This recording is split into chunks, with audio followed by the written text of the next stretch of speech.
Welcome back to Clear Lake Fishing TV. Spent all day looking for fresh water yesterday, and seriously, I can't find any visibility that's better than that 4 to 6 inches.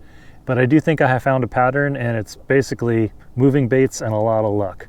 I mean, there are a bamillion little silver sides out here, and every bass I catch is just fat, fat, fat. I don't think they're eating because they're hungry. They're eating because I'm surprising them. You just got to put a crankbait right in front of their face and spook them, I guess, and they just bite it to find out what it is. But we're going to do that today, so let's go fishing. Come on.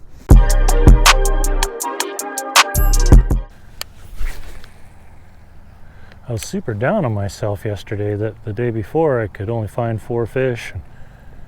I was just having so many GoPro issues with the overheating, and the visibility out here is horrible. I mean, I'm fishing, I'm not complaining. It's still a good day. Turns out it was a better day than I thought. Yesterday, I went on a quest for different water, see if I could figure out some kind of pattern. Basically, all I did was rule out a lot of water and rule out a lot of techniques. I think what I did figure out is some type of moving bait, like an underspin or a crankbait, square bill. It's going to be the ticket. Chatterbait probably work too.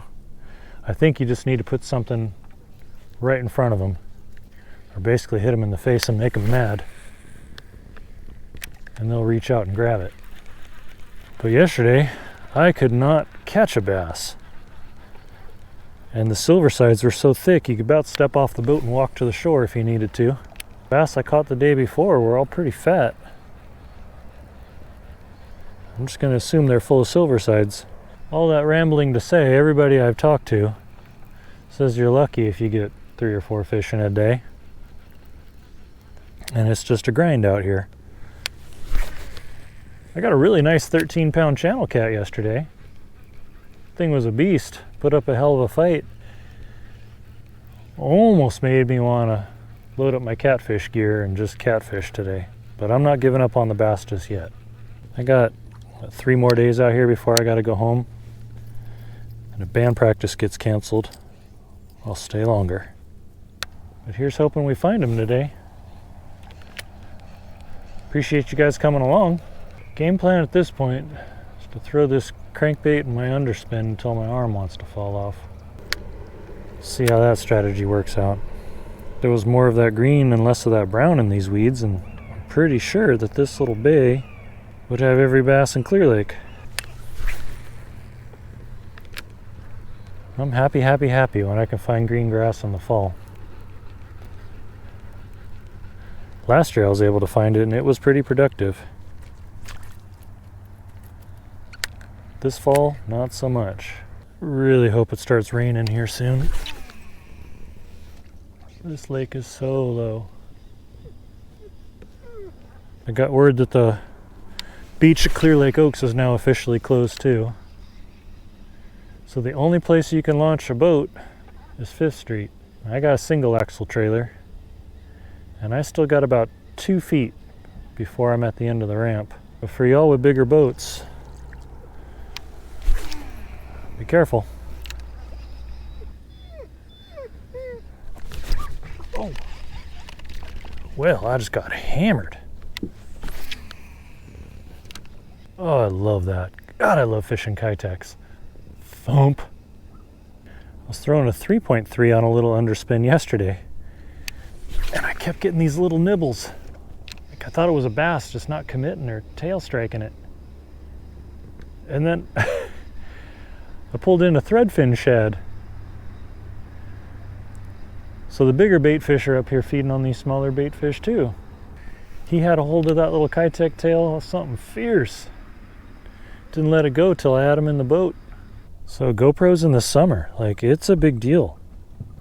These things overheat amazingly fast. It makes it hard when you're trying to create some content. I've been looking for solutions to it.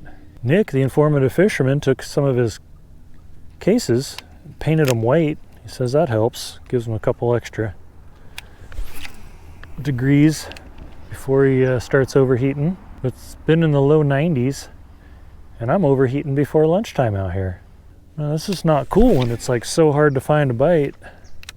And when you finally do, your GoPros are all shut down, cooling off. So serious, if anybody has a connection with anybody at GoPro who does R&D, stress the importance, please. We need to find some GoPros that don't overheat.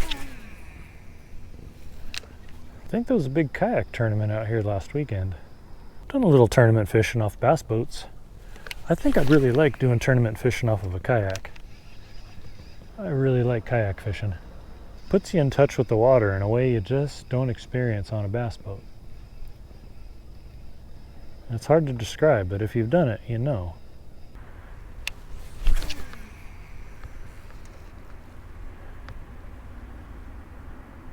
Okay, I'm gonna give this area one more pass. And if we don't find any action, I have 2 other spots I want to hit today. One of which I've caught fish at.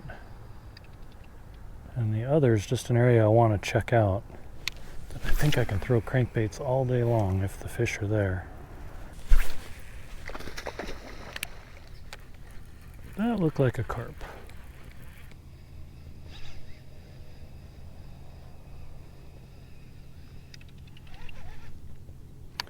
Okay. Time to move. Okay, we moved over to Weekend and Fruit Island. We're on the windflower side. Picked up some good marks on the graph in about 25 feet of water. It looks like they're suspended in 15. Let's see if we can find out what those are.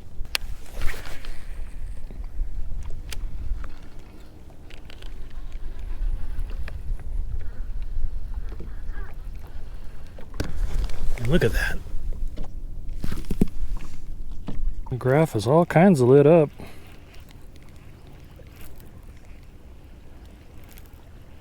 Some big marks suspended about 15 feet. Let's see if I can't figure out what they are.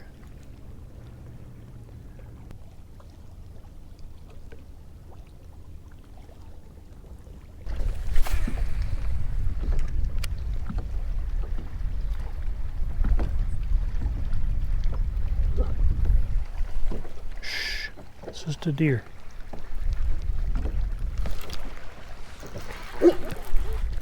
Oh, what do we got?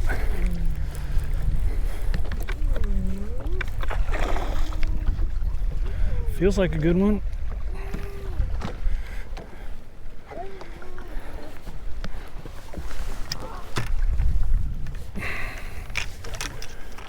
The color looks good. All right. We caught a bass today.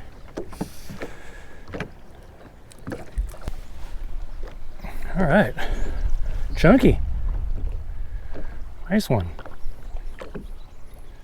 Thanks for playing.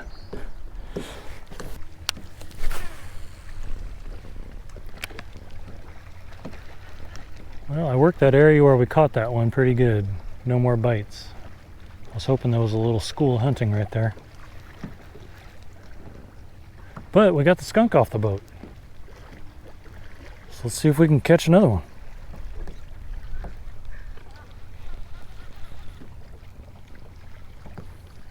Ooh.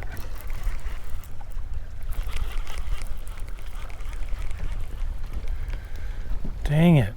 You'd think it would take an act of divine intervention for a fish to not get hooked up when there's 2 treble hooks hanging off the belly of a crankbait. Maybe that's what it was. Maybe that bass is important.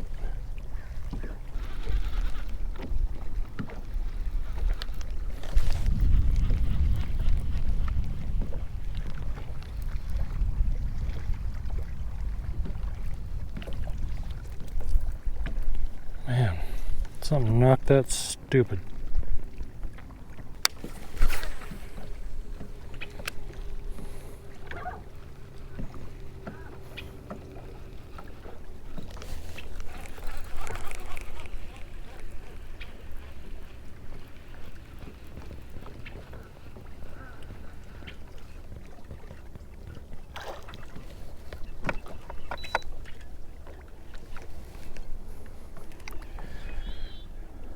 Doesn't feel big, but oh, he's better than I thought. Better than I thought. Oh, come here, handsome. Oh, yeah.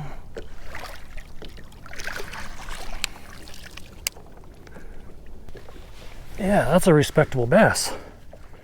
Nice. That's a good bass.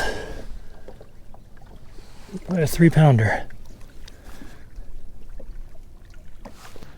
It's funny how sometimes the big ones just feel like little rats. Sometimes the rats just fight for their life and feel like a big one.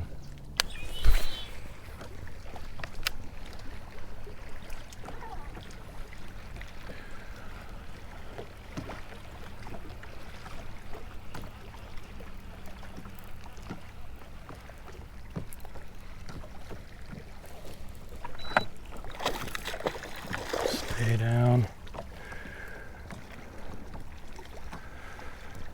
Okay.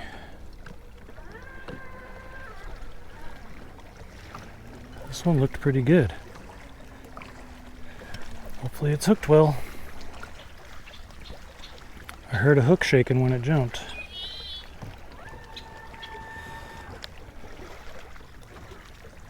Get out from under there. Get out from under there. Come on.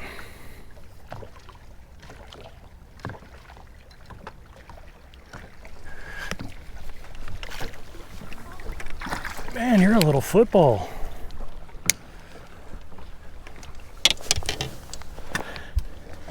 Yep. Hooked by just that rear hook. It swatted at it. I knew I heard that hook shaking.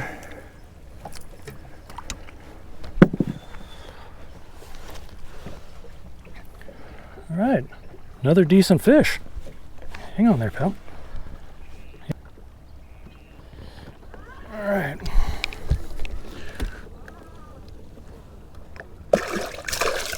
See ya. Oh, it's always nerve-wracking when you only got one hook in them. These little treble hooks.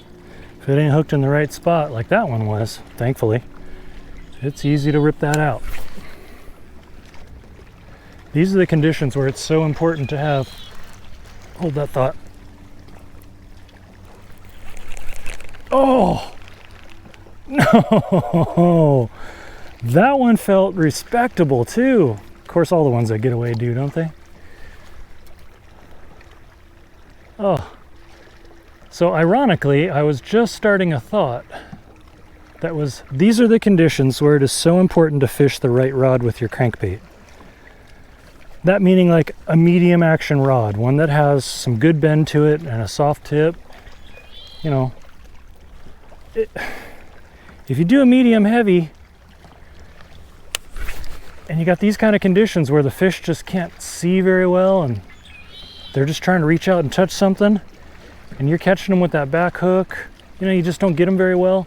You need something soft enough that's going to forgive and let them shake so that you can do battle. Now, that's not saying that you're always going to win, obviously. I just lost that fight.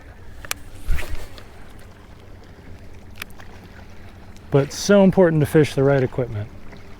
I mean, if all you have is a medium heavy, by all means, throw a crankbait. But, you know, if you can get yourself a good medium rod, you're going to find that that crankbait fishes better and fights better. And your hookup to land ratio is going to improve. And I think that goes for a lot of the treble hook baits. I just feel like it's really easy to rip those out if you don't get a couple of those hooks in them. So you want a softer rod.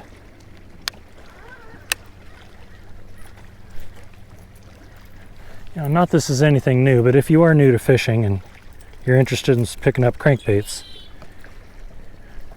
well, more specifically, if you're interested in picking up a crankbait rod, not only do you want something with the right action, you also want something with some length to it. Get the longest rod that you can handle, because that's going to equate to a longer cast, and that's going to equate to longer retrieve, possibly deeper depths if you're using deep diving crankbait. If you buy yourself a 6.5 foot combo in medium action, it'll work. And for some people, that is the ideal rod. But for most, you want to get something that's over 7 feet. And just that 6-7 inches of a 7 foot or a 7'2" is going to make for a much longer cast. So I found bass here a couple days ago. I mean, I had some absolutely savage bites. that just tore up my Kitex. I wasn't able to connect with any of them, but boy, I just got vicious hits. And here it is a couple days later and I'm catching fish. And I just feel like this is a good area. It has promise because I think this kind of area just reloads a lot. Meaning you put a hook in a couple of fish, and I think there's new fish here within that day, if not the next day, that haven't felt the sting of your hook set. You know, so in these lean times where it's a grind to come out here and try and find a limit, I'm not going to be super picky and say, well, that area isn't good because it's not reloading, but I think this area is, so I'm super grateful to have found it, and I'm really happy there's fish on it. So I feel like I can come back here tomorrow and the next day. As long as those bait fish stick around, I think the predators are going to be here chasing them. Admittedly, I'm not much of a traditional crankbait fisherman.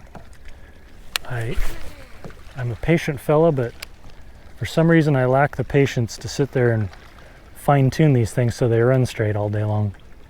I am, however, a huge fan of lipless crankbaits.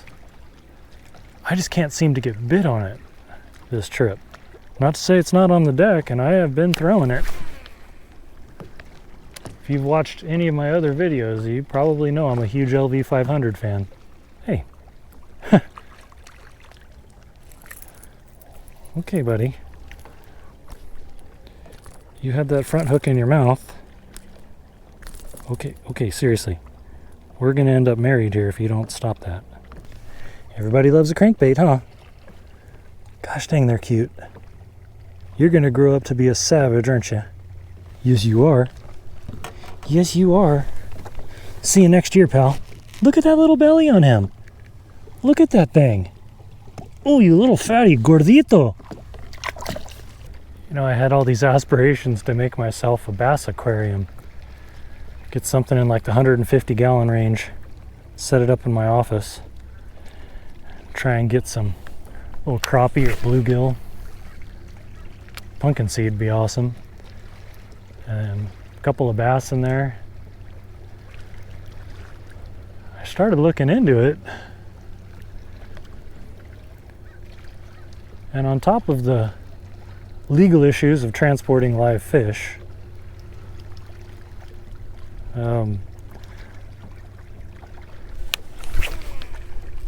the logistics of feeding an aquarium like that, I think would about run you broke.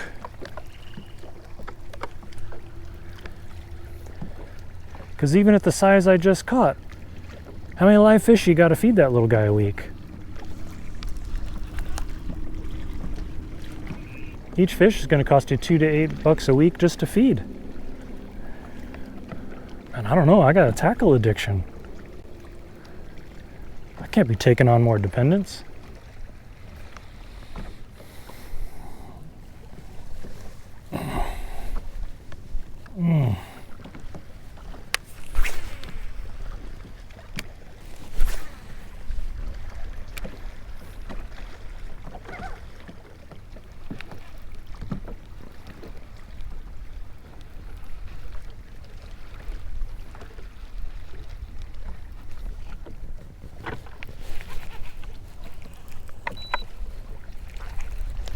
Come on, stay on. Oh, you're pulling drag. The first one to do that.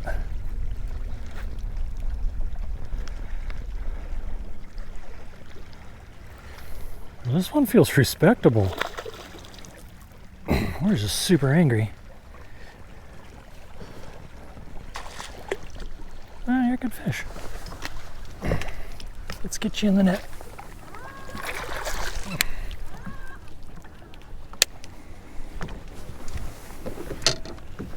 Another good one. Let's get that crankbait out of you. Again, just that back hook. Not bad. You are a healthy fish with a giant belly full of silver sides.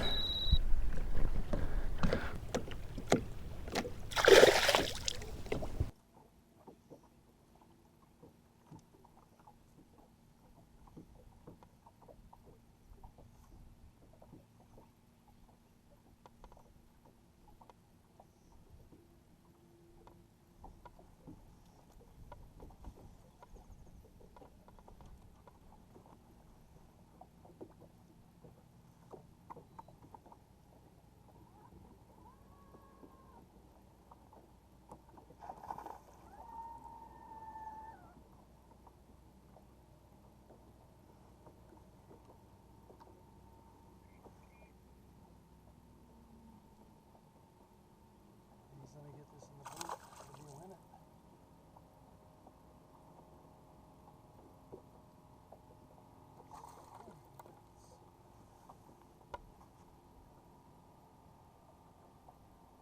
Gotta get the net.